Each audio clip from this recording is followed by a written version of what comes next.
Au niveau des élus, nous ne sommes que des généralistes. Nous ne pouvons travailler réellement qu'avec une orientation, et ça, nous le faisons grâce à l'ADEME, le réseau Élus pour agir, la région Bourgogne-Franche-Comté, c'est évident, le département de la Côte-d'Or, qui sont nos tuteurs, qui nous orientent et nous aident en ce sens. C'est un état d'esprit très rural qui va dans le sens de défendre notre territoire, mais aussi notre climat.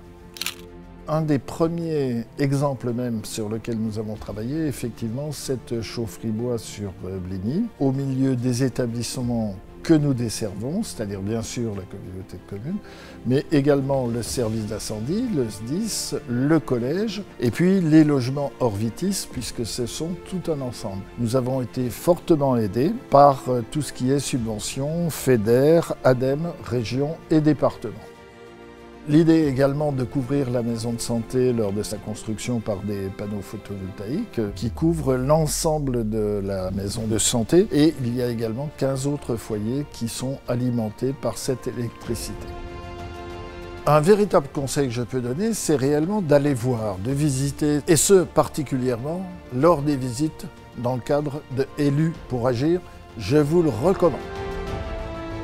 L'action de l'État se fait au plus près des territoires. Et je suis venu à la fois soutenir et féliciter des élus qui font partie de ce réseau Élus pour agir, c'est-à-dire que des élus qui ont pleinement conscience que la transition écologique, que la transition énergétique doit se faire au plus près du terrain. C'est ici que la transition se fait au travers de projets, de moins consommer, de partir sur l'économie circulaire, de penser, je dirais, nouvelle énergie. Donc voilà, c'est sur le territoire, et donc je suis venu surtout soutenir les élus en disant c'est exactement la démarche qu'il faut engager. La région travaille beaucoup avec l'ADEME, on cofinance énormément d'actions.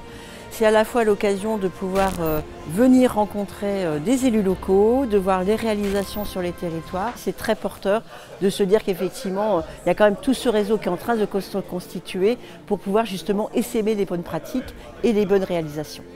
Visiter des bâtiments ou des réalisations qui existent déjà, c'est très important parce que finalement on voit les choses vraiment, non pas simplement à travers des films ou des explications verbales, mais là on a vraiment du concret.